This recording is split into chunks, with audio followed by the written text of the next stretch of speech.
welcome everyone. Thank you for joining today. So as we begin, I just want to share a few housekeeping notes. First, to introduce myself, my name is Dr. Emily Schaefer. I'm the Director of Research in Orthopedics at BC Children's Hospital in Vancouver, Canada. So this Zoom is being recorded. The recording will be shared after the event with registrants and on our website and media. We're using a webinar format, meaning your cameras and microphones have been muted.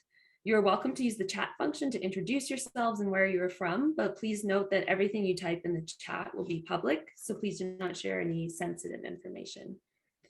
We have Slido running, seen on this slide here, for any questions that you might have. Please visit slido.com and enter IHHD as the event code to ask questions and answer the polls, which will be running live throughout the event. We also encourage you to interact with us on social media.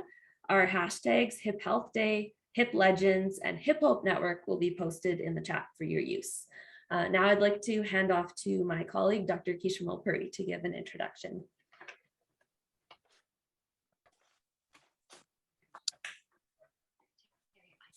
Okay. Thank you, Emily. Hello, everyone, and welcome to a virtual celebration for the second International Hip Health Day. My name is Keisha Mulpuri. I'm an orthopedic surgeon and researcher at BC Children's Hospital. I'm also chair of orthopedic department at University of British Columbia in Vancouver. Before we get started, I'd like to acknowledge that I'm speaking to you from the unceded traditional ancestral territories of Musqueam, Squamish, and Tsleil-Waututh nations. I know there are many of you joining from across the globe. I'd like to extend this acknowledgement, gratitude, and respect to all the communities from which you may be joining us today. On behalf of Hip Hope Network, welcome.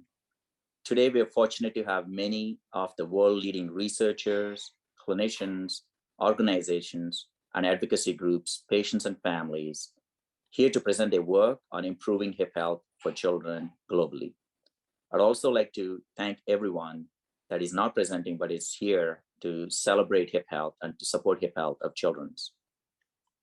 Unfortunately, Professor Gans could not be here, but we are honored to welcome 12 organizations and advocacy groups, which will be followed by presentations honoring 8 hip legends who have made outstanding contributions to improving child hip health. Can we have the slides for those?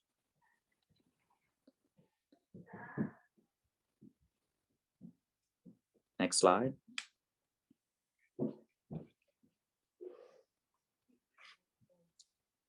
Our theme this year is innovation.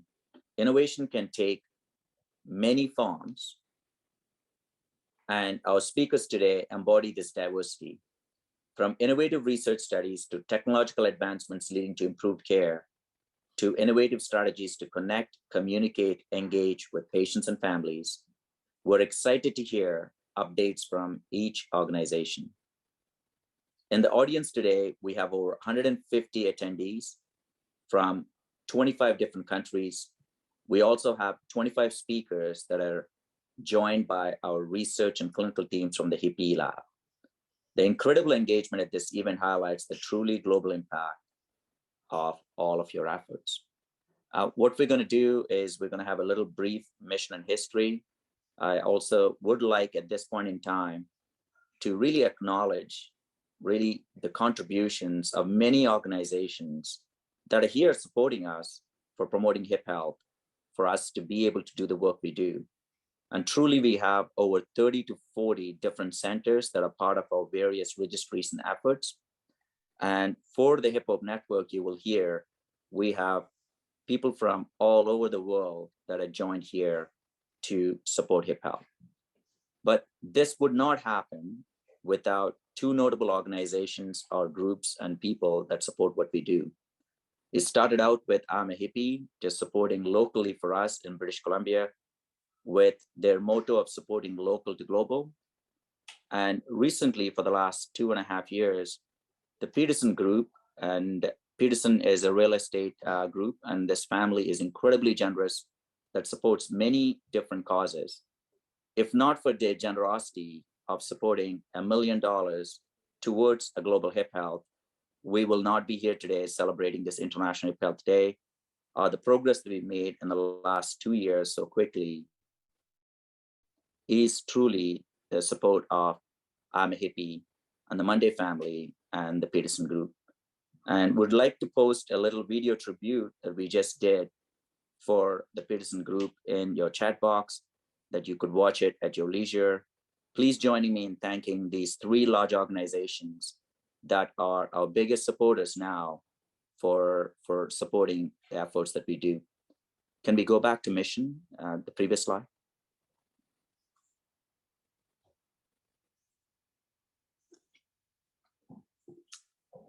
The Hip Hope Network is really, you will hear a lot about Hip Hope Network in the coming slides and in our speakers. At this point in time, I will pass on to Emily to take over the presentation from here. Thanks, Emily. Thank you, Kishore. Thanks for that introduction. Let's see, Ashley, if we can get the slides started for our groups. Okay, I'm going to introduce as we go. We're going to start having our science and advocacy organizations present. The first presenter we have is Dr. Alarica Rugis on behalf of Hip Hope Network. Please take it away, Al. Thanks, Emily. Could I have the next slide, please, Ashley? So I come to you from India. My name is Alarica Rugis. I'm a pediatric orthopedic surgeon from here. The Hip Hope Network is an emerging global volunteer network and a resource platform for all hip health professionals and advocates who are committed to improving the hip health of children. Next slide, please. This network will serve as a catalyst to create opportunity and exchange of ideas and to increase efficient collaboration among pediatric hip-focused orthopedic research groups and organizations worldwide. We held our inaugural meeting on the 14th of May in Vancouver, just following Forstner, attended by over 150 delegates from around the world. We also host various hybrid and virtual events for a worldwide audience. Next slide. There are a number of pediatric hip conditions that currently do not have sufficient data available to help clinicians develop protocols on how to screen, diagnose, and treat them. And therefore, we hope that the Hip Hope Network will bring together experts in all pediatric hip conditions to advance research and share knowledge to improve the quality of life and care for children with hip conditions worldwide. This includes developing a rare hip conditions registry and a research toolkit to aid us in these goals. Next slide. Our organizational framework is built on 4 pillars: community, research, professional development, and growth and outreach. Each of them have their own strategic goals. Our goal is to be a global, collaborative, multidisciplinary organization under the overarching principles of equity, diversity, and inclusion. We therefore, at this forum, welcome surgeons, clinicians, nurses, allied health professionals, researchers, advocacy groups, basically anyone who's interested in advancing pediatric hip health worldwide to join our organization in various capacities. Next slide. So I invite all of you to complete this member information survey form to indicate your interest, and you will receive updates about research opportunities, education, and mentorship activities, and special events such as what we're having today. So welcome aboard, all of you who are interested. Thank you so much. Great. Thank you so much, Al, on behalf of Hip Hope Network. So I'm going to do the next group. So this is the International Hip Dysplasia Registry, or IHDR, as part of our HIPPY Global Registry Program. So this registry started back in 2016, evolving from a study from International Hip Dysplasia Institute, or IHDI, that began several years earlier. The purpose of IHDR is to identify best treatment practices and optimize outcomes for patients across the spectrum of DDH in a globally relevant way. Next slide, please, Ashley. So some of the innovative work we've been doing as IHDR has come in many different forms. We attempt every day to champion diversity and inclusion in DDH research. And to date, we have 36 centers from 11 different countries spanning 5 continents, and almost 5,000 patients have been enrolled in the data, collecting prospective data on this group of patients. We're innovative in our collaborations. We've been developing region-specific or partnering with local and national organizations in different areas to develop region-specific care pathways for DDH. We have recently completed this process, working closely with Al Arijis and 7 national organizations in India. That was a truly heroic effort by Al and his colleagues there to complete this process and publish our sort of first proof of principle for developing this care pathway. We also have this process now in progress in Sri Lanka, and preliminary work has been done in Pakistan, Saudi Arabia, China, and Colombia. And so we encourage everybody today who might have an interest in this sort of work, either in their region or in a region they have contacts with, please reach out to us, as it's a big part of what IHDR wants to help do. Next slide, please, Ashley.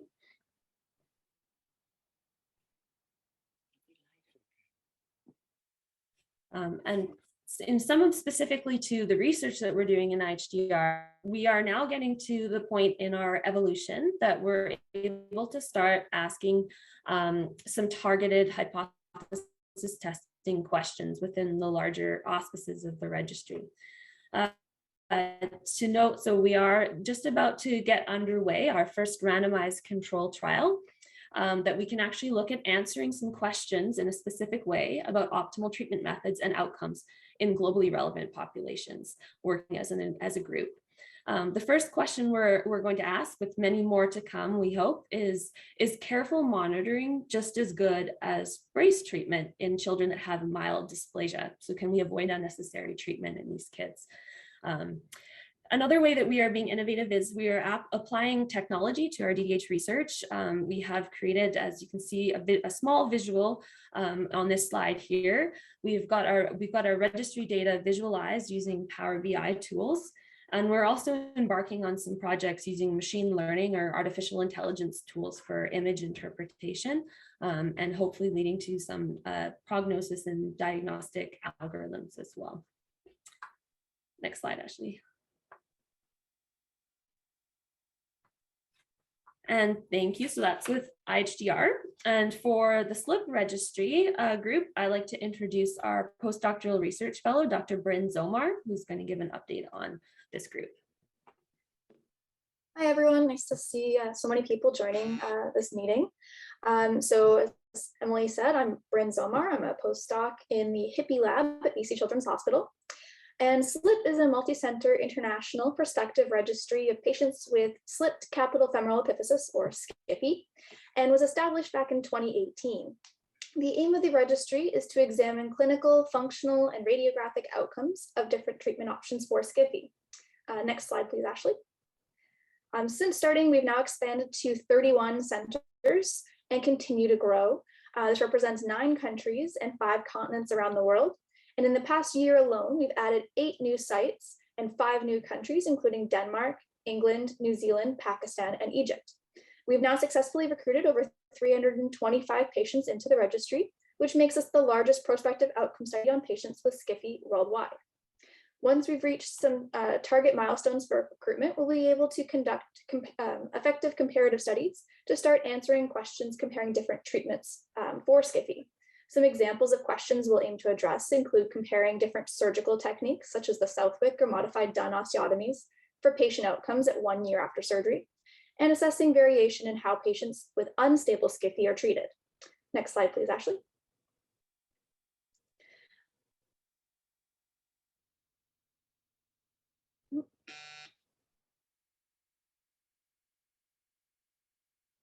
No, frozen. Next slide.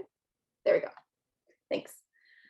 We've continued to expand the global reach of the registry with active recruitment of centers from underrepresented regions around the world. And with the global reach of the registry, we're aiming to provide high-level prospective evidence to guide treatment for SCFE with relevance to the global population as a whole. We're also working to leverage artificial intelligence, or AI tools, to create prognostic and predictive algorithms that can help us to predict patient outcomes based on initial X-rays and the severity of diagnosis. We'll also aim to use AI to help automate measurements made on X-rays and other imaging to improve their accuracy and reduce variability in measurements from one clinician to another. We also hope to develop a system to automatically assess X-rays to detect more subtle forms of SCFE. Yeah, and that's the progress of SCFE SLP so far. Thank you, everyone. Great. Thank you so much, Bryn. And so next we have a video presentation to play from Dr. Jeff Nepple on behalf of the Anchor Study Group.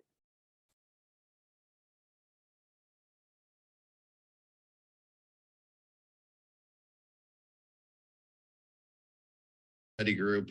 Thanks again for the invite to be part of the second annual International Hip Health Day. So Anchor is a multi-center research study group, the academic network for conservational hip outcomes research, focusing on adolescent and young adult hip problems. We are an ever expanding group of now 36 surgeons at 22 sites shown here. Anchor was founded nearly 15 years ago by John Clohessy in St. Louis. Multi-center research has really changed orthopedic practice, and hip preservation is definitely one of those areas where Anchor continues to lead the way. Here you see the different institutions in our study group. Anchor's enrolled over 3,000 patients to date. This QR code will lead you to the Anchor website. So Anchor has a variety of innovative things going on. I'll focus on 3 of those here today, providing brief updates. The first is what we call the FAI2 cohort, the modern treatment of FAI. We've obtained funding through the Department of Defense in the U.S. to fund this study of over 800 patients undergoing surgical treatment of FAI with hip arthroscopy to better understand predictors of surgical outcome. The study will wrap up in 2022, so we've enrolled over 600 patients with the final enrollment coming here over the next 6 months. So this will be an important study to help our patients in the future for this very common subgroup. Second area is the treatment of borderline acetabular dysplasia, one of the big controversies in hip preservation research. So this group exists between instability and impingement, and we often have the dilemma of treating them with either hip arthroscopy alone or hip arthroscopy combined with the periacetabular osteotomy to correct any underlying mild or borderline dysplasia. So this study is ongoing with over 300 patients enrolled. We're developing a clinical tool called the Borderline Hip Instability Score to better quantify the relative instability in a given patient and allow clinicians to have this tool at the bedside. So this will be an important step forward in improving the evidence in this group. The third innovative area is an RCT, looking at the role of hip arthroscopy in mature acetabular dysplasia, which is treated with the PAO. So this compares the PAO with arthroscopy to the use of PAO alone. RCTs are important here because this is a tough question to have apples to apples comparisons without randomized trials. So this has enrolled over 150 patients to date, is coordinated by Paul Boulay and Jeffrey Wilkins at the University of Ottawa, and they have Canadian Health Institute funding to help support this study as well. So we're a long ways through on this, that this study will likely complete enrollment over the next year as well. So 3 exciting areas of innovation in Anchor. So thanks again for having us as part of today, and enjoy the rest of your day.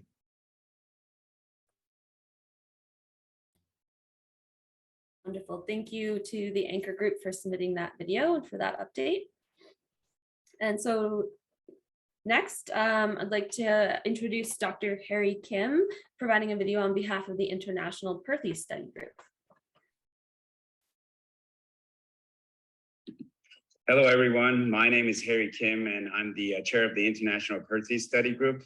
IPSG is very happy to be part of this special day, and I would like to thank Kish and Emily for organizing this spectacular event and allowing us to be part of it.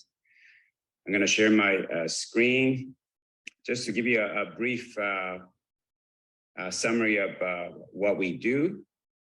So IPSG is a group of specialists and researchers with the common goal of advancing knowledge and care of patients with Perthes. And our mission is to determine what is the best way to treat patients with Perthes.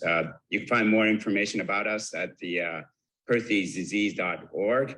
And we're also on Facebook if you search under International Perthes Study Group. So we have international multi-center prospective database using REDCap that is housed at Scottish Rite. We have many centers participating, which is to have adequate patient volume. As you know, Perthes is an uncommon condition. Currently, we have 64 members that represent 54 institutions and 14 countries. So we are truly international. We are in need of centers that practice non-operative treatment for 6 to 8 age group. And if you're one of them and you want to be a member, please contact us. We have several studies that are ongoing, as well as size studies. These are what we call core studies that are divided by age group or age at onset of disease and the stage of disease, early versus late. So in terms of 2021 accomplishment, here are some of them. We have enrolled over 700 patients now, which is a big accomplishment given that Perthes is uncommon. We have successfully completed our POSNA 3-year registry grant and have completed adult Perthes survey that included over 1,100 adult participants with Perthes. These are our 4 publications in 2021 that looked at reproducibility of radiographic measurements made in active stage of Perthes, demographics and clinical presentation of early stage Perthes, and hip morphology in the early stage. We also looked at reliability and validity of visual estimation on perfusion MRI. This year, we have 2 publications so far that looked at deformity index reliability, as well as the adult experience of Perthes. This is one of the publication coming out of the adult Perthes survey that I mentioned. And we have a paper under review looking at the weight gain in patients with Perthes. Our main goal for 2022 is to complete 2-year follow-up studies of 6 to 8 and 8 to 11 age groups. And we're working hard to achieve this goal. So that's a brief summary of IPSG. And if you have any questions about us, please feel free to contact us at ipsg@tsrh.org. Thank you very much. Great. Thank you very much to Dr. Harry Kim and IPSG for that. We'll move along to our next group. So I'd like to introduce Dr. Uni Narayan here to present on behalf of the CP Hip Outcomes Project, or the CHOP study. Hello, everybody. And I'd like to echo the previous comments to thank Emily and Kishore and their amazing team to for the efforts they've taken to put this event together. I'm going to give you an update on the CP Hip Outcomes Project, the CHOP study, which is an international prospective multi-center cohort study to evaluate the comparative effectiveness of different hip intervention strategies on the health-related quality of life outcomes for children with severe cerebral palsy. This is a study funded by the Canadian Institute of Health Research. It involves 28 centers in 10 countries around the world and has enrolled an inception cohort now of just under 800 patients. We're at 790. Next, please. So there are 2 parts to this project. CHOP 1, which has just concluded in April of 2022, had the following 3 aims. It was to study the impact of hip displacement on health-related quality of life. The second and primary aim was to compare the effectiveness of different strategies of interventions for hip displacement in children with severe CP. And one particular question of interest is to distinguish prophylactic or proactive approaches to early reactive approaches that will then provide the justification and evidence for our hip surveillance programs. Part of the study involves studying the adverse events and complications associated with each of these treatment cohorts. We are in the process right now of cleaning the data from the first 5 years of this project, and anticipate that the results will we'll be able to share by the fall and the end of this year. Next, please. We took advantage of the success of CHOP 1 to apply to the Canadian Institute of Health Research to fund CHOP 2, which was to follow the inception cohort of CHOP 1 until skeletal maturity. We were able to convince them to fund us for 6 years to allow 90% of that original cohort to reach skeletal maturity at the end of that study. The purpose, of course, is to study the long-term outcomes, but also the rates of recurrence, relapse of symptoms, and additional interventions and other long-term complications that are common to this population despite early interventions. Next, please. Our future plans are to, which was part of the funding for this, is to establish the CHOP registry, which will be an ongoing project, which will then allow us to open invitation to other sites around the world to participate that currently are not part of the original CHOP group. Next. These are the CHOP investigators. You can see from sites in Canada, all across the United States, in Australasia, the United Kingdom, several parts of Europe, and in the Middle East and in the Far East, but huge gaps involving Africa, South America, and the subcontinent of India, and of course China as well, which we hope we will include in the registry. Next. If you wish to contact us, you can do so by emailing me or Kate Barlow at our program and through the Peace Corps program at Sick Kids. Thank you for this opportunity, and congratulations to the HIP legends that we'll be celebrating shortly. Thank you so much, Uni, for presenting today. We really appreciate you being here. And just want to reiterate, for all those study groups, I believe Tamara has been posting in the chat if you have an interest in getting involved with each of their study contact information, or reach out to us by email after and we can connect you as well. So next, I'd like to introduce Dr. Charles Price, providing a video to talk about the International Hip Dysplasia Institute.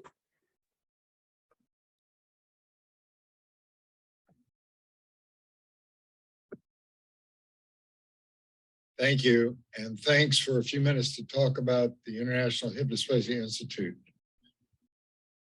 And I especially want to thank the Hip Hope Network for organizing this second annual Hip Health Day.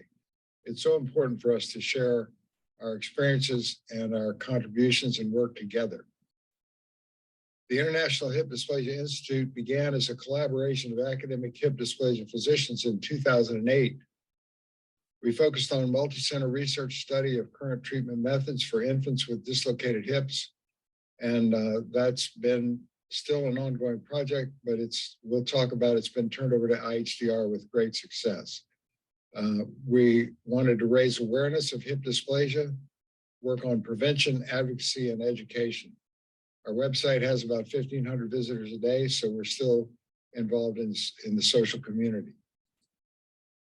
But I want to thank Kishore and Emily. I just can't thank them enough, and the International Hip Dysplasia Registry for taking the research that we just began as a tiny thing, and they've made it into a magnificent worldwide study of current treatment methods, and they've gone far beyond anything that IHDI could have ever done. So we give them our full support and best wishes. Keep up the good work. As an example of the combined efforts of awareness and advocacy, in 2009, there were only 67 hip dysplasia papers published worldwide. But in 2021, there were 303 hip dysplasia papers published worldwide. This represents a 352% increase in hip dysplasia research activity since IHDI formed. That's 4 times greater than the increase of other medical publications during the same period. So I think it's safe to say that our efforts with IHDR and this and everybody else has called attention to this great void and need for research, and the medical community is responding to some extent.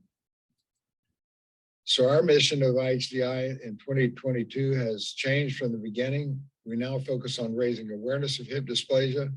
Still a lot of people that think it only happens in dogs.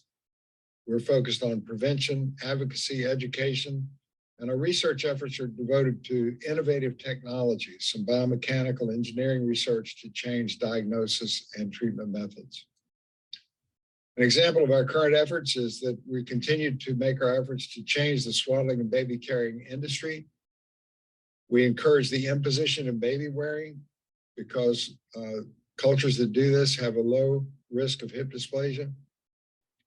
And we discourage tight swaddling because we know that tight traditional swaddling increases the risk of hip dysplasia. There's a lot of way to go in both of these.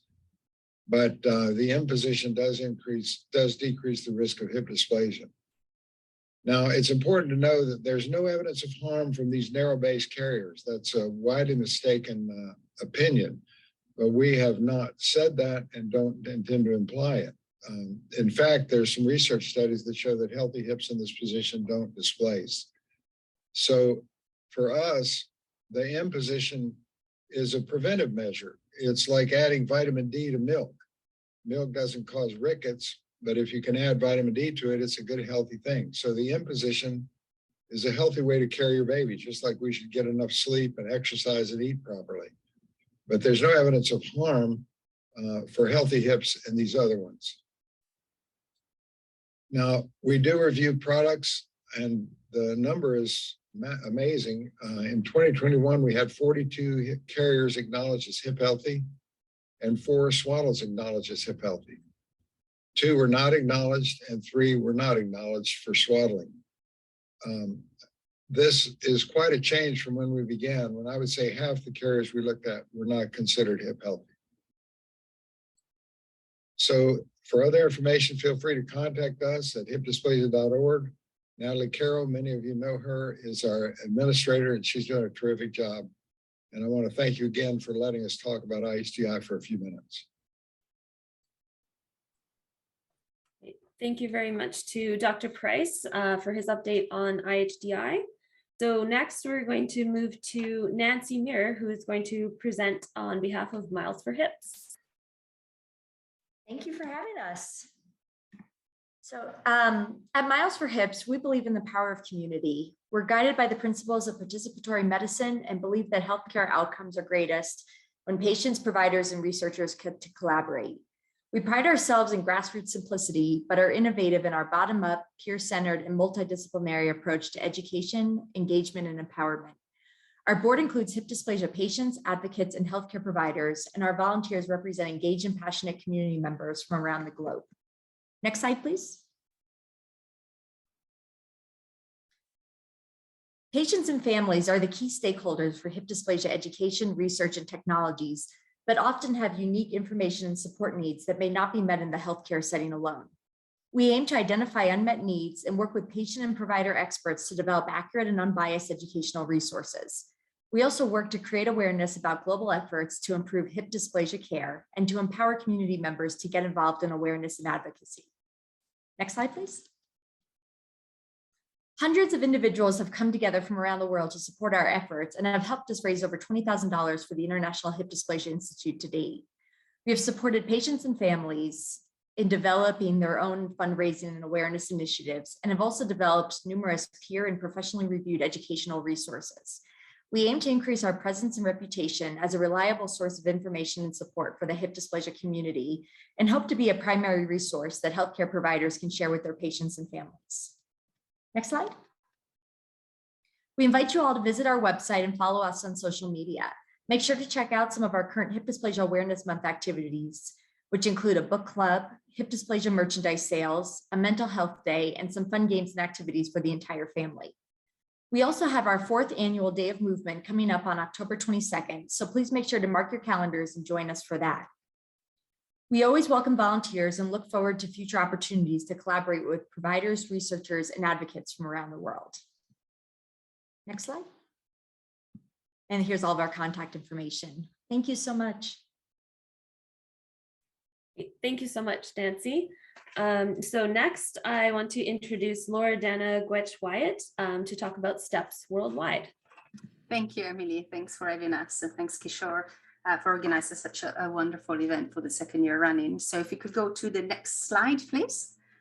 Thank you. So who we are, so STEPS Worldwide, we have been around for 42 years, so quite a long time, funded by Suvant, and you can see here in the picture originally focusing on clubfoot and expanded, and now we're basically the only charity supporting the most common to the much rarer Berlin condition at worldwide level.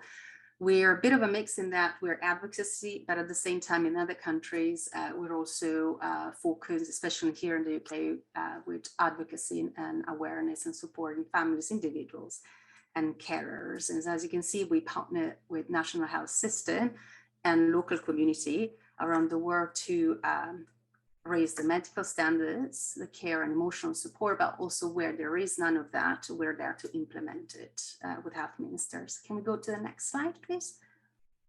So innovative project, it was quite difficult to put everything in one slide because obviously we cover quite a lot of conditions. The ones that I think, I'd like to draw your attention to is the launch of a new range of DDH clothing with major UK retailer. That was quite an achievement. We were hoping to reveal it today, but unfortunately we're not allowed, so we have to wait few more days for that. So, and that would bring quite a lot of relief to a lot of parents that struggle to find adequate clothing for their children, especially when they're in a speaker cast. We have launched, for those of us that are following us, also the Stepping Camps, bringing families together with lower link conditions. We run now 3 camps, and the last one we did, we also have families internationally. And most of the families that I attended, interestingly, were with either apophyses or lower limb conditions such as PFFD, tibia, or fibular hemimelia. We are involved in several research projects. The one that I want to draw to your attention is the non-stop research with Adam Galloway, which is the overall aim of the research is to understand the experiences of the people currently receiving care for Perthes disease and to develop digital intervention.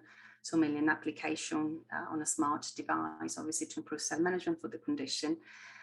We're pleased to have released the ultrasound video in collaboration with Viscus, and this has now been included in our booklets that are distributed here in the UK with a QR code that takes it directly to the video.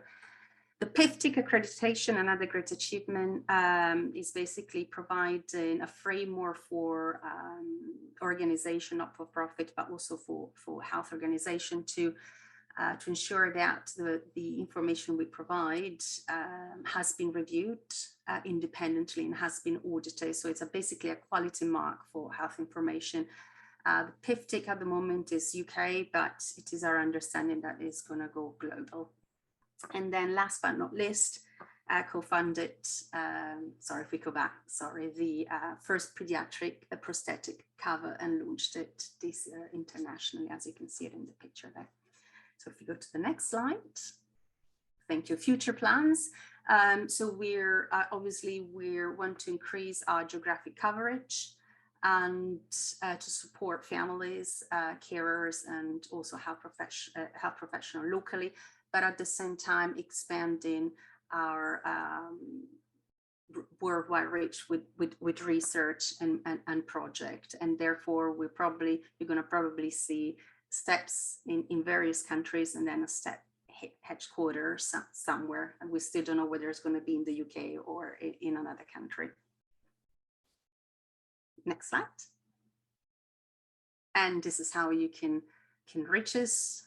So much. There's Instagram, Twitter, Facebook, helpline, website, and emails. And thank you all for listening and having me today. Thank you. Thank you so much, Loredana. Next, we have a video from Dr. Patricia Marino on behalf of Instituto Hemo Malhumo.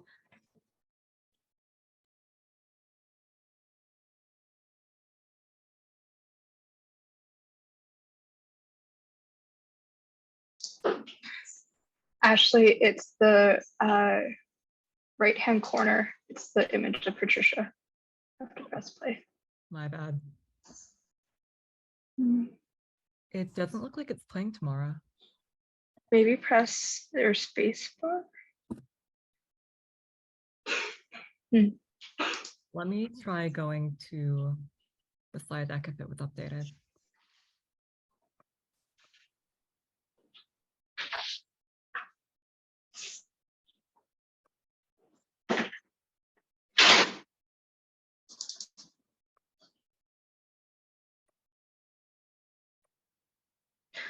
Yeah. Why don't we come back to this slide? Yeah, and start with I'm a hippie and come back to it. Yeah. So we will go to instead, sorry for the technical difficulties with all the videos today. So I'd like to introduce Regina Wilkin to speak on behalf of I'm a Hippie. Hello, everyone. Good morning. Well, good morning from Vancouver. Thank you for having us again for the second International Hip Health Day, and congratulations, just a quick congratulations to the Hip Hope Network team for putting together this successful event once again. So I would like to introduce our organization to you. We are called I'm a Hippie. And next slide, please. Our mission is to improve hip health, mobility, and quality of life in children with hip dysplasia and other hip disorders globally. We are a 6-year-old grassroots organization, proudly Vancouver born and led. And as I said, we started in 2016.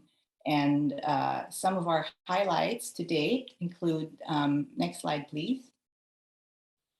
So I will not read through the highlights, but basically our highlights focus on our pillars, which are education and awareness, community and global engagement, patient and family support, and of course, fundraising, which allows us to be able to do all of these things. In the past 6 years, we've raised a little over $2 million, and we are committed to supporting research and innovation with global impact. So some of the big projects that we've been able to support over the past 6 years are the development of the first washable brace, the expansion of IHDR and the Global Hippie Registry, improvement of screening programs, care pathways, and of course, we are proud supporters of the Hip Hope Network. Next slide, please. So what's next for us? 3 weeks ago, we had our fundraiser gala, which we have not been able to have in the past 2 years. And the community really came together for us in a big way. And we managed to and helped us raise an incredible $1.2 million.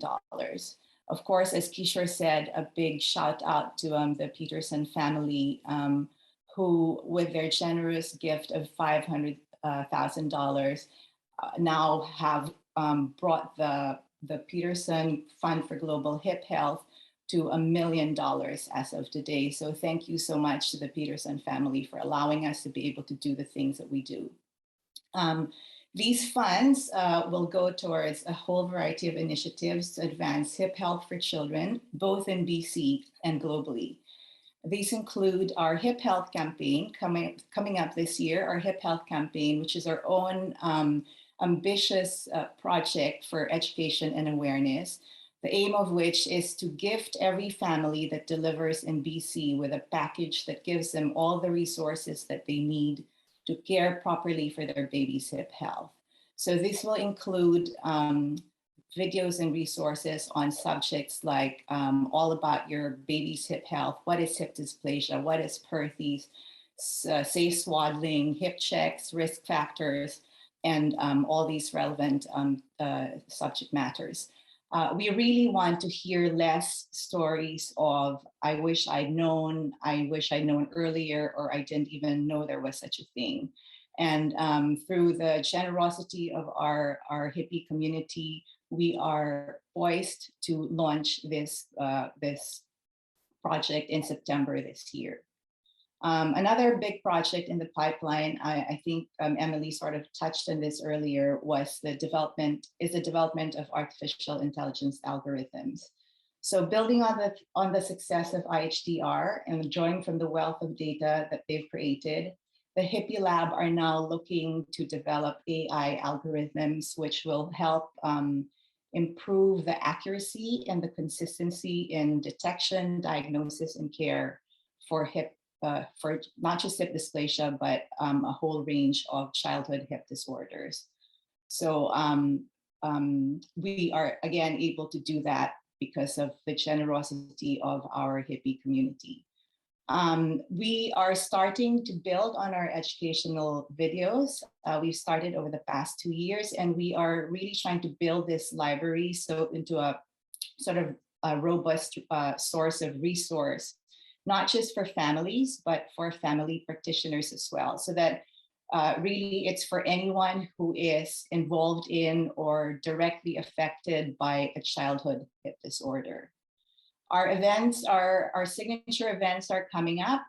We have our Hopper Cup Golf Tournament coming up in 2 weeks. We have our Move-a-thon in the spring of 2023, our Holiday Market, which is a staple event for us in November and December. And then of course, our flagship event, which is our fundraiser gala, which is now set for October 7th, next year, 2023. Everyone's invited. We post about it a lot. We send out emails. If you're interested, please let us know. We'd love to have you join us.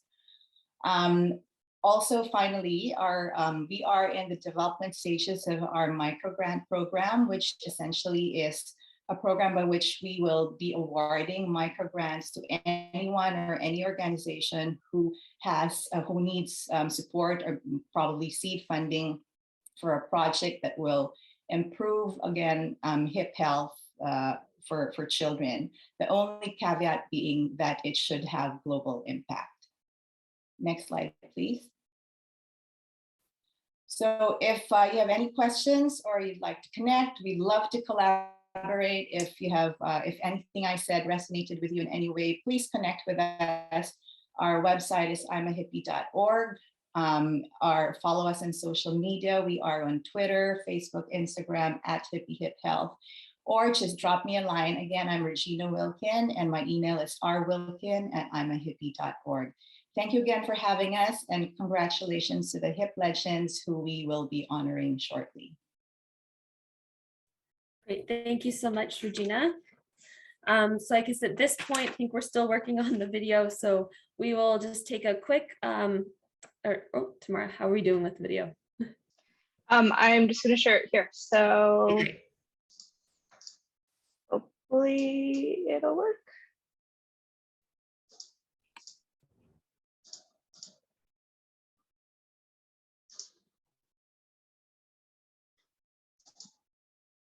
Can you hear the audio? No. Okay, let's pause it again and try it again.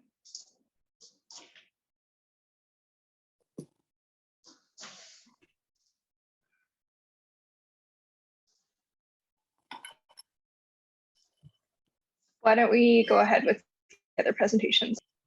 Okay, well, we're finished that section. So thank you. Right, we have everybody. So thank you to all of our presentations from the different organizations and advocacy groups that were joining us in person today or over sending in videos and who've joined us in the past. You're all making incredible impacts on children with hip conditions, so we really thank you. Now we want to ask all our presenters, hip legends, and nominators to please turn on your cameras for just a quick group photo, if you don't mind. Attendees are welcome to take a 1-minute stretch break while we do this.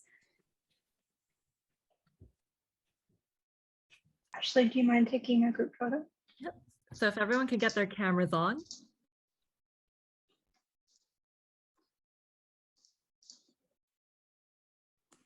All right. And on the count of 3, 1, 2, 3. All right, we can take one more. Again, 1, 2, 3.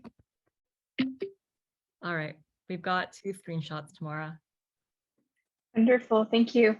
I'll keep working on our tech issues related to the video. Why don't we go ahead with our hip legend presentations, and then we'll have that final video at the end, because that's certainly not something that we want to miss. Thank you so much, everyone. Thanks. And so Dr. Kishore Mulpuri will be introducing the Hip Legend Awards. Yeah, so I'm going to leave it for Emily to, I think, lead the discussion, but I just wanted to go over the concept of where this has come from. There are incredible contributions made by several around the world in the hip health. And, you know, as we say, we stand on the shoulders of the giants. Truly, there have been people, when I say in the medical field, advocacy field, patients and families, researchers that have contributed. So this is just the beginning token to recognize their work. But in due course, we will have podcasts, we'll have interviews. We also have visioning sessions with them to say, if they were to start their work all over again, for example, someone like Dr. Weinstein, who's with us today, his contributions on natural evolution of many conditions, whether it's in spine or hip, is legendary. Those, if we were to ask him, you know, what would he do if he were to start his career in 2022, it would be quite interesting insights for us to move forward. So this is a small token appreciation. I know we're not going to capture everyone. We've sent out and asked people to nominate. And so we thank the nominators actually really for, because we know that these people are legends. Somebody has taken time to put something together to recognize them. with that, I'll hand over to Emily to lead this session. Thank you, Emily, and thank you everybody for being here. And a big shout out to the team that's actually put this together, led by Tamara and the rest of the HIPPY team, worked tirelessly behind the scenes to actually make today happen. So again, huge round of congratulations and thank you to them. Over to you, Emily. Thank you, Kishore, and echo your sentiments. So very excited to be honoring this prestigious group of HIP legends today. First up, I would like to invite Dr. Alaric Arujas to introduce our first recipient of the HIP Legend Award, Professor Ashok Johari. Great. Thank you so much, Emily. If you can go to the next slide, please. Yes. So my name is Alaric Arujas. I'm a pediatric orthopedic surgeon from Mumbai, India. And I would say it's not an easy task to introduce my teacher, mentor, philosopher, and guide, Professor Ashok Johari, but I will nevertheless attempt to do so in the next minute or so. I would say that Dr. Johari was one of the earliest to specialize in pediatric orthopedics in the Indian subcontinent and has been a real trailblazer in many aspects. With his contemporary Professor Benjamin Joseph from Manipal, he was instrumental in founding the Pediatric Orthopedic Society of India in 1994. This vibrant society, which is now having almost more than 750 members, is the second largest pediatric orthopedic society in the English-speaking world, and it recently celebrated a silver jubilee in 2019, which many of you may have attended. He has a really exhaustive list of accolades and leadership positions over the years, and I would take more than 10 minutes to put down all of them, but I would say the main ones are that he is the current president of CCOT, which is the International Orthopedic Society, having more than 35,000 members in 110 countries of the world. He's only the third Indian to occupy this very high position. He's also been the past president of the Pediatric Orthopedic Society of India, the Indian Academy of Cerebral Palsy, the Indian Orthopedic Association, the Asia Pacific Pediatric Orthopedic Society, and he also serves as the editor-in-chief of JPOB. Regarding his various contributions to pediatric hips, I think he's quite well known for his classification on septic hip sequelae and studying the behavior of the hips in these different groups. He has pioneered many modern techniques of pediatric hip surgery in the Indian subcontinent, especially the role of femoral shortening for safe reduction, obviating the need for pre-op traction. This has benefited thousands of children with DDH and other hip problems. He has way too numerous papers, publications, and presentations for me to enumerate here on a variety of hip disorders, including DDH, septic hip, PERThes, PFFD, etc. He recently led the development of national hip surveillance guidelines for children with cerebral palsy by liaising with 8 different national organizations that treat such children. He has mentored hundreds of young surgeons in the art and practice of pediatric hip surgery, not only in India, but also neighboring countries. So I would say that this is a truly deserving legend, a true teacher, a visionary, an innovator, a trailblazer, a multitasker, and a global leader. And I'm really honored and privileged to introduce him today. Thank you very much. Thank you very much, Al. Dr. Johari, if you'd like to say a few words. Well, thank you, Emily, and thank you, Al. I thank the Hip Hop Network for this honor. It is not only an honor, it's a privilege. Hip health is something very close to my heart, and we started off with managing hip conditions with a very sort of sketchy knowledge of hip problems in children. Over the years, we developed, we understood better, and we understood the importance of prevention and the futility of surgery. So over the years, my attention has turned from actual management or actual surgery to conservative management, to surveillance and early detection, early treatment, early management of these cases.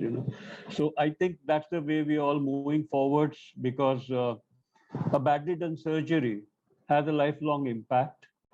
Our results of management should meet a 75-year follow-up, as is widely said, for the hip joint. The hip joint must last a person a lifetime. And That's the importance of hip health, preventive measures, raising awareness, early detection. I congratulate the Hip Health Network for this, and I'm really privileged. Thank you very much for this honor. Thank you very much, Dr. Johari, and huge congratulations to you on your remarkable contributions to the field. So next, we have our second nominator to introduce our second HIP legend. So we have a video provided from Mr. Pranay Budidev to introduce Ms. Deborah Eastwood for our HIP legend.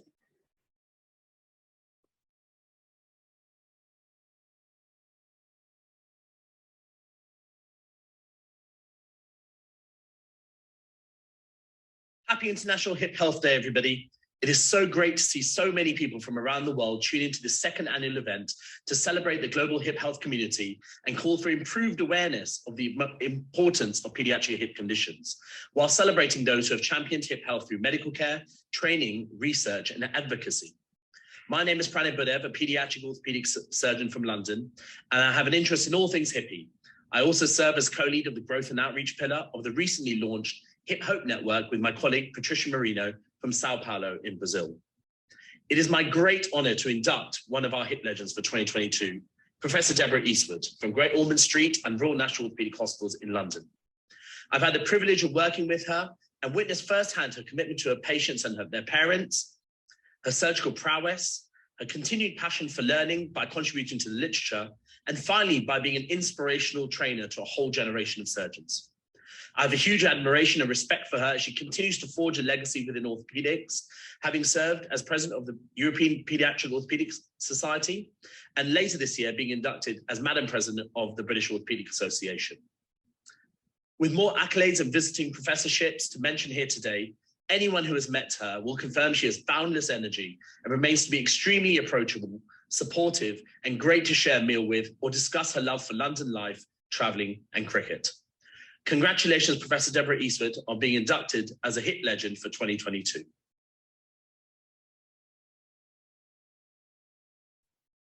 Thank you, Pranay. And so Professor Deborah Eastwood, if you'd like to say a few words. Congratulations. Thank you. Thank you, Pranay. Totally unbelievable to be recognized as a legend. I feel I'm still a very young consultant, so that doesn't seem to be quite right. And I just don't know where the years have gone.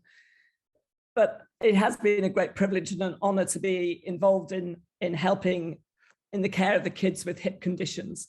I've had the privilege of learning from the best here in the UK, from Tony Cattrall, who's my sort of orthopedic dad, from Mike Benson and Nick Clark, just to name but a few.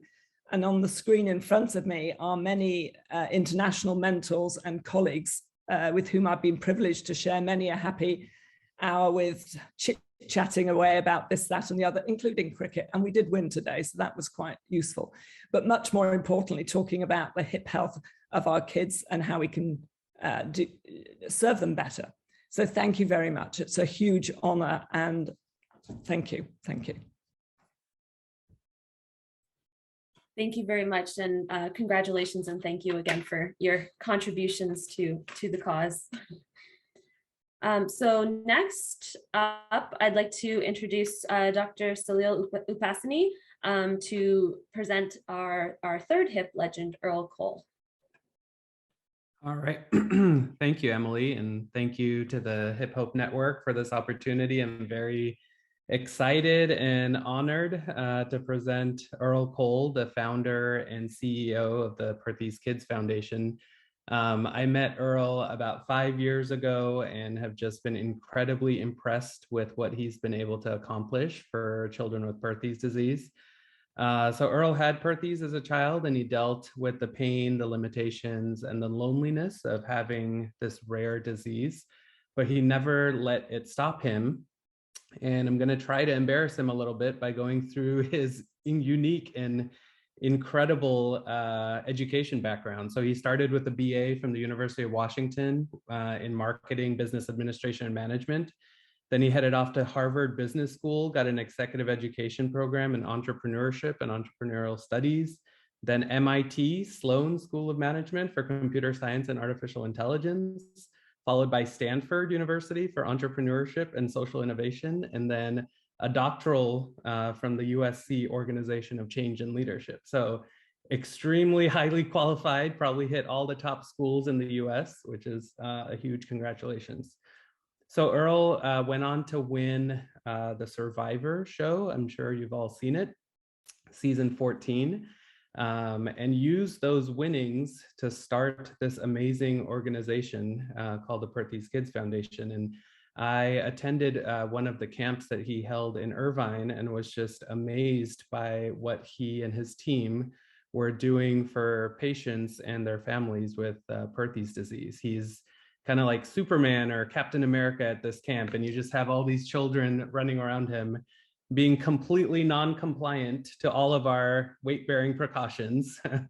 But I've learned a lot from Earl, and primarily to emphasize and be more focused on what's important to the patient. So like not concentrating our research on X-ray findings and things that we might be interested in, but listening more to families and to the children that have this condition and trying to learn from them to do better. So congratulations, Earl. I think you're extremely deserving to be a HIP legend, and thank you for joining us today. Thank you so much, Salil. Wow, I did not know that story. That is absolutely incredible. Please, congratulations, Earl, and you're welcome to say a few words. Well, I didn't have much to say. Now I know who the mysterious person is that actually nominated me for this. So thank you so much for that, Dr. Pisani. Yeah, I've never got into this to, do it for any accolades or anything like that. It's always just been for the kids.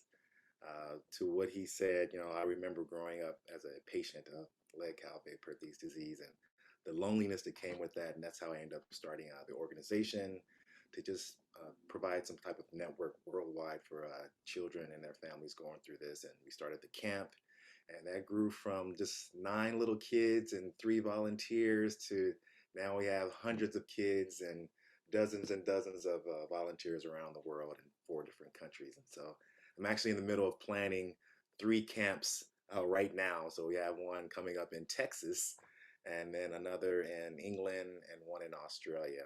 So I'm always hard at work doing this on the side, but I enjoy it. I love it. Thank you so much for this honor. I really appreciate it. And again, thank you. Thank you so much, and for your amazing contributions in the side of for patients and families. We really appreciate it. Okay, so next up as our next HIP legend is Dr. Michael Millis. He unfortunately sent his regrets as he is in transit today and wasn't able to be near a steady internet connection. I was the nominator for Dr. Millis, so I'll just give a little introduction to him. So Dr. Millis is a consummate mentor and leader across the field of pediatric orthopedics, but most particularly in hip conditions. He's the founding director of the Child and Adult Hip Program at Boston Children's Hospital, dedicating his career to hip preservation in children, adolescents, and young adults. Dr. Millis is a masterful educator, thought leader, and is renowned for innovative development of treatment algorithms. His perspective on hipology, as he calls it, has profoundly influenced clinical care, research, and education for orthopedic surgeons worldwide. His generous mentorship has extended far beyond standard surgical education, and he has given his time endlessly to further research with the goal of improving care and outcomes for patients. Personally, I've had several long and very interesting and inspiring conversations with Dr. Millis. He's long recognized the value of dedicated researchers and allied health personnel in their contributions to improving hip health outcomes for all, and has truly demonstrated the characteristics of a hip legend. So thank you and congratulations to Dr. Millis. He did send in, so I will give this is his words. He sent in a quote to receive his award. I stress these are his words. He said, "I have imposter syndrome. Legends are usually dead heroic figures. I am happy to still not be dead, nor am I the second. That said, I am thrilled to be considered in a group of such esteemed colleagues. The Hip Hope Network is an important undertaking in which I am pleased to participate. Congratulations, Kishore and teams." So thank you to Dr. Millis and congratulations to him. Okay, so next up, I'd like to introduce Ashley Spalla, who is going to present Nancy Muir with the next Hip Legend Award. Yes, good morning, afternoon, evening, everyone. My name is Ashley Spalla. I'm representing Miles for Hips to introduce Nancy Muir today. If you've been blessed to have known Nancy for as long as I have, there would not be enough time to describe all her positive attributes, but I will do my best here today. Nancy is a very strong, passionate, and outgoing person in all that she does. Nancy herself has undergone about 13 hip surgeries, but as soon as she's able to post-op, she's back in her running shoes and doing PT with a smile on her face. You'll see her out walking and hiking with her crutches, still clear and strong enough to do so without them. Surgery doesn't even stop her from getting out and doing what she loves. She's personally and professionally driven. Being a hip patient wasn't enough for Nancy. She wanted to do more. So it started off with just a fundraiser. And I say just because it wasn't a shirt sale or food drive, but a 100-mile race. When Nancy does something, she goes big. She wanted to raise money for the International Hip Dysplasia Institute, or IHDI. But the race wasn't enough. She didn't want to stop there because her passion for helping others and hip dysplasia awareness was infectious, and Miles for Hips was born. She recruited others with the same passion and drive, myself included, from all across the country and volunteers from all around the globe. She also included a hip preservation specialist on her board so that all information and educational pieces released were not only unbiased, but medically accurate. She has created annual events for patients to gather, share stories, and raise money for hip dysplasia research. Nancy has helped create a website where people can come for information, education, inspiration, or just camaraderie. In the 4 years Miles for Hips has grown, Nancy has spearheaded the raising of nearly $22,000 for IHDI. Nancy is passionate about growing her nonprofit, believes in participatory medicine and patient engagement, and she wants to empower families through Miles for Hips. Nancy's always been a legend to me, but now is a legend to all of you as well. It's my pleasure to introduce you today, Nancy Muir.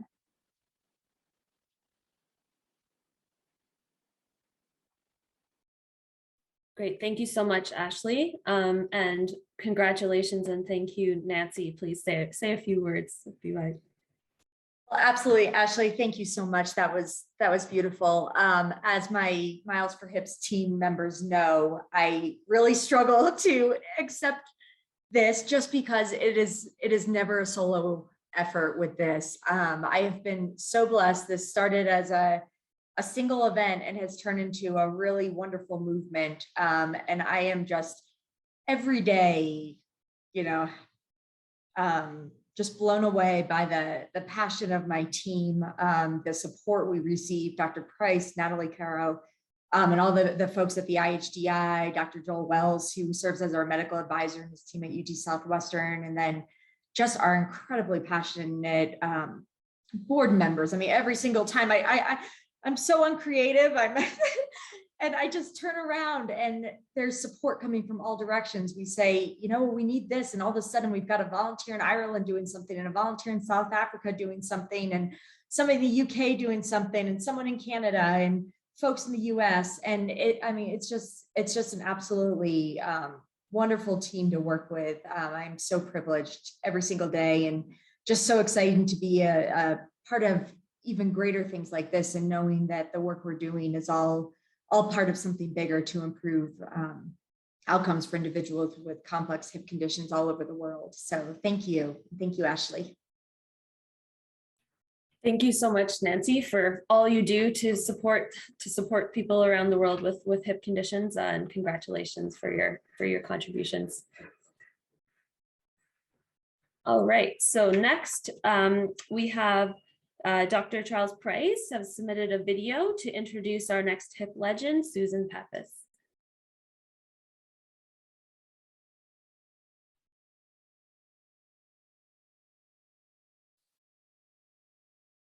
Thank you. It's a pleasure to introduce Susan Pappas as a hip legend. Susan was instrumental in creating the International Hip Dysplasia Institute in 2009. And for 10 years before that, she organized and managed the International Pediatric Orthopedic Symposium, which is now managed by POSNA. During that time, she made acquaintances with academic orthopedic surgeons from around the globe, and she has used that to keep us together. Susan is really a person who knows how to get things done, and she's the thread that holds the fabric together for a lot of hip dysplasia activities. She's very knowledgeable and passionate about hip dysplasia. She's been an educator and an advocate at pediatric and orthopedic conferences in North America, South America, Asia, and Europe. She's often a behind-the-scenes idea person who has spearheaded many efforts, such as those to eliminate harmful swaddling and to encourage healthy baby wearing. I could go on, but most of you know Susan Pappas, and you would agree that she is a true hip legend. Thank you, Susan, for all you've done. Great, thank you, and congratulations, Susan, if you'd like to say a few words.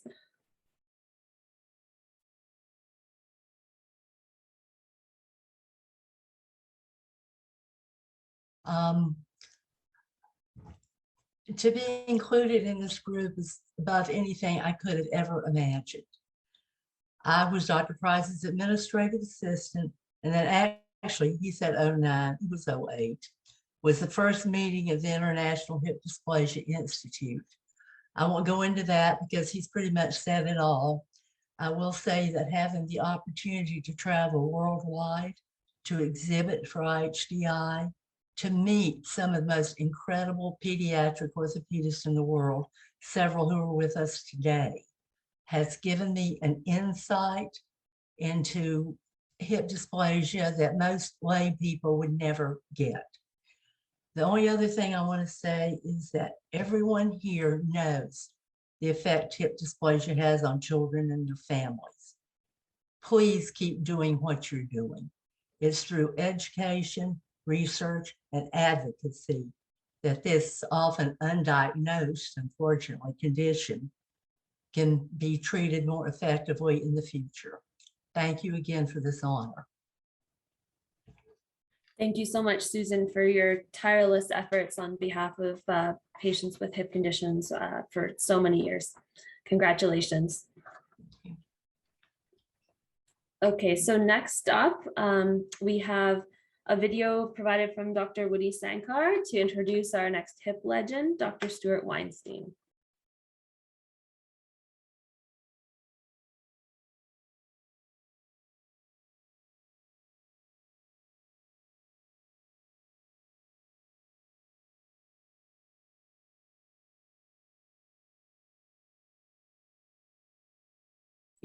And the team from British Columbia. And so, hello, fellow members of the Hip Hope Network. I want to congratulate you all and the team from British Columbia and Dr. Mpori for the second annual Hip Health Day.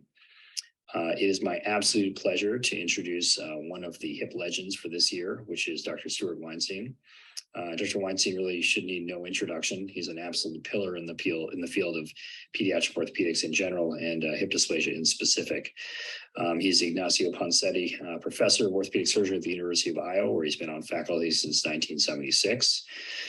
He has made amazing contributions to the field. In particular, he has really given us a true understanding of the natural history of hip dysplasia left untreated, as well as the long-term results of treatment, whether it be closed reductions and open reductions. And it's really this information that forms the absolute foundation of what we use to counsel families about what to expect from the condition, whether we treat it or not. He is an amazing advocate for children and for pediatric orthopedic surgeons and orthopedic surgeons alike. He's done a lot of advocacy work through the American Academy of Orthopedic Surgeons. He's the past president of that organization. On a research standpoint, as I mentioned, he's made amazing contributions to the natural history of hip dysplasia and has won 2 Kappa Delta awards and published over 200 articles. I think he's been a visiting professor in every country that I can name. And he really is just the model of what it means to be a physician who's committed and focused in his work and just continues to move the needle and improve care for children worldwide. So again, it's my absolute pleasure to introduce Dr. Stuart Weinstein and congratulate him on this well-deserved award. He is a mentor and a hero to all of us. So congratulations again. Thank you, Woody, and huge congratulations, Dr. Weinstein, if you'd like to say a few words. Well, first of all, I'm honored to be a so-called HIP legend, but more importantly, that I'm privileged that I can call the other awardees who are pediatric orthopedic surgeons, friends, and colleagues, and also the panelists as well, because I think we all learn from each other. There's none of us that's the total fountain of knowledge, and without each of us contributing something, it's difficult to make progress. I'm also a very fortunate individual that I worked at the same institution my entire so far 46-year career, the University of Iowa, because I followed two individuals who were totally focused on evidence-based practice. First was Dr. Steindler, European trained under Adolf Lorenz, a HIP legend in his time. And Steindler started treating patients by DDH patients by evidence-based practice of the 1913 era.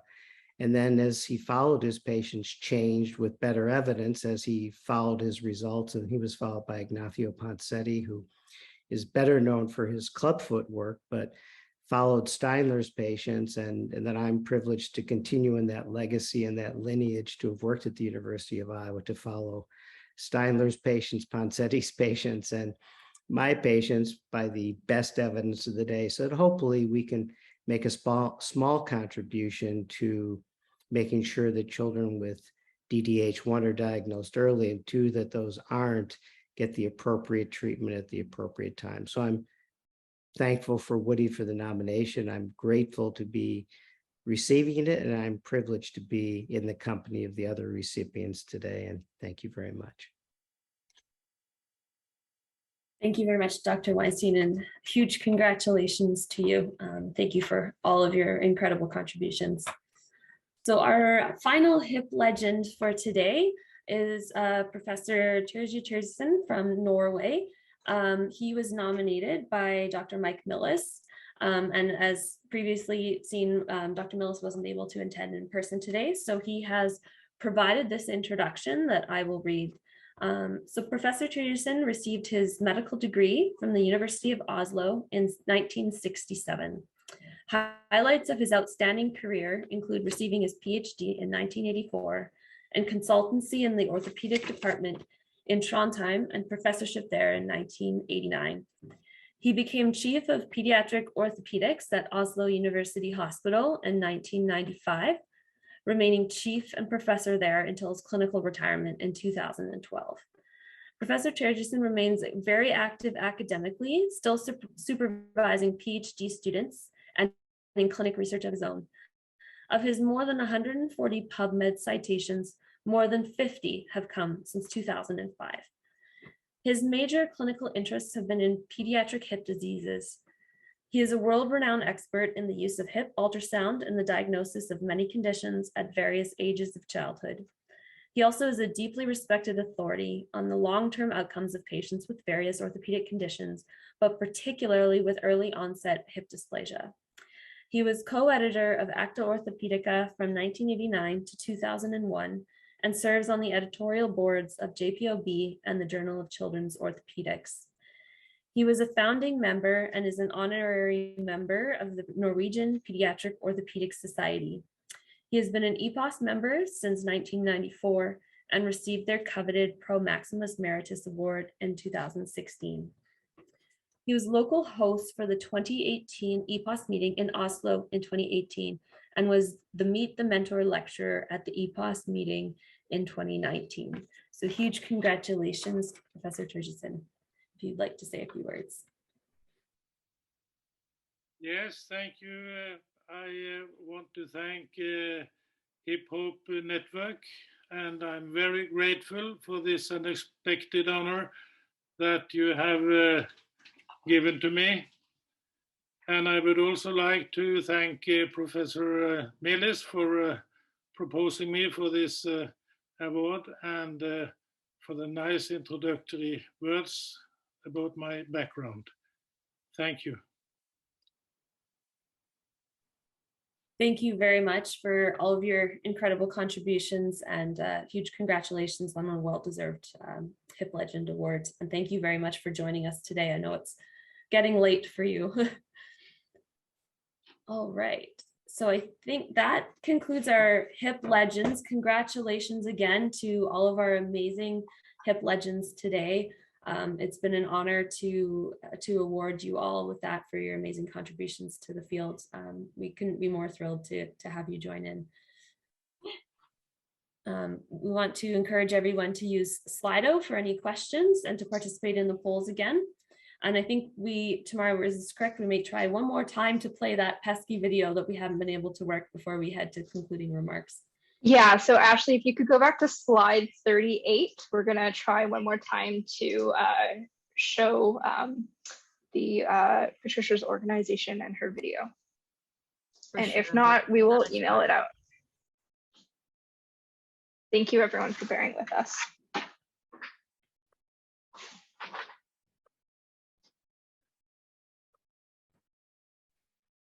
Double click to access. So if you click present in the slideshow, and then you should be able to play both videos. Okay.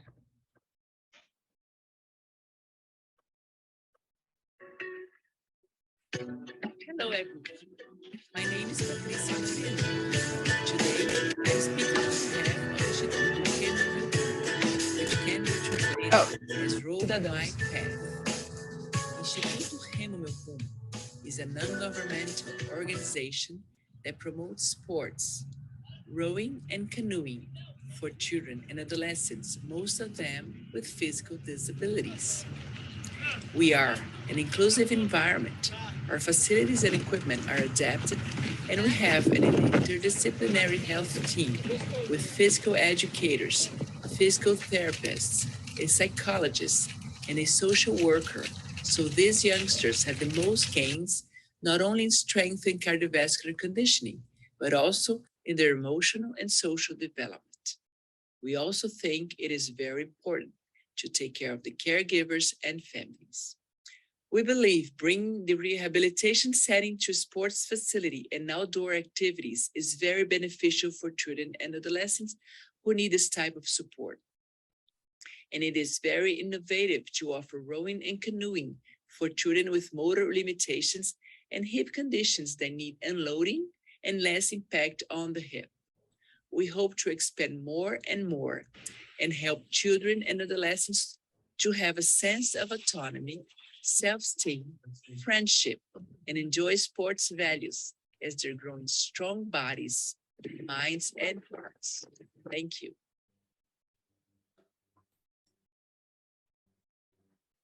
Thank you so much we finally got that video shown for everybody. Thank you. I've also posted the the web link in the chat if you want to follow up more about the organization. Great. And one last thing before we go to concluding remarks, I think if Sana, if you can share your screen, we have the Slido polls results we can show from today. So thank you for actively participating in that.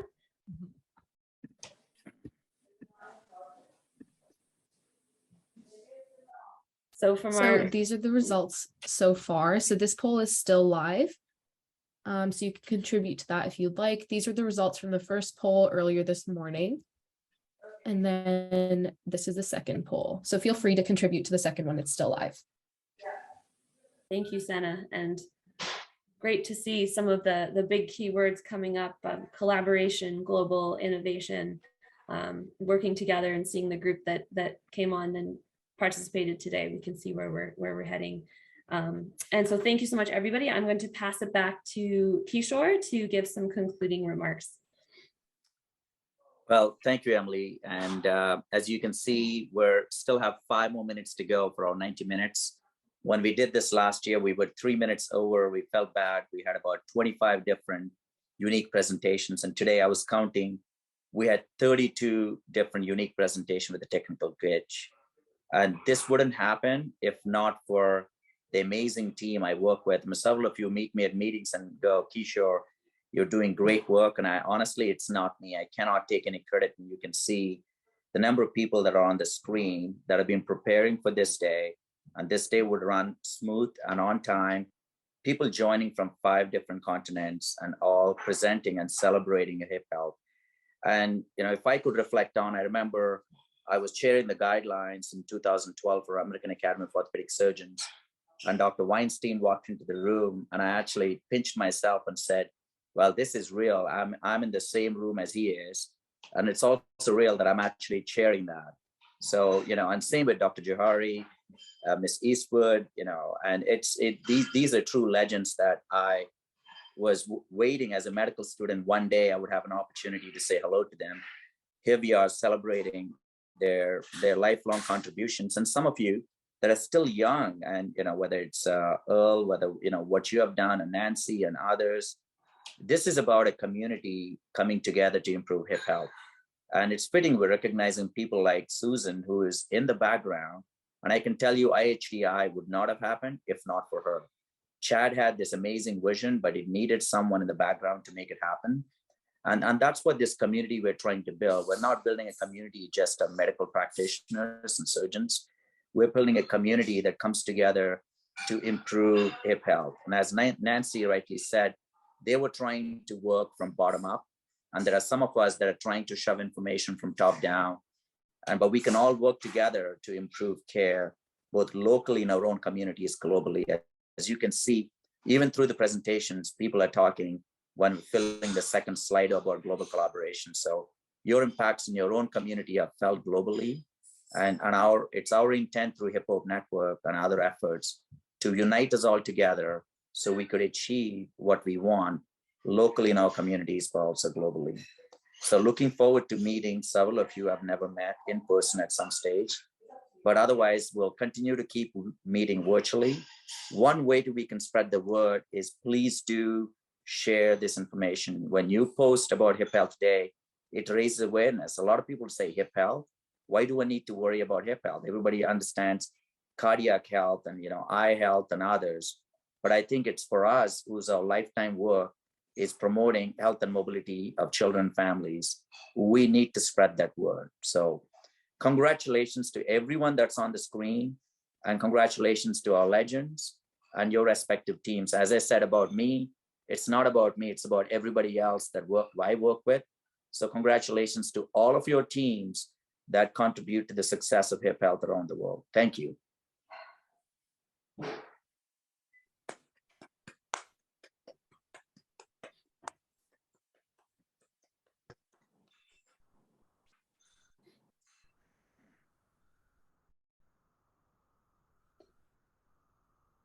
Thank you so much, all.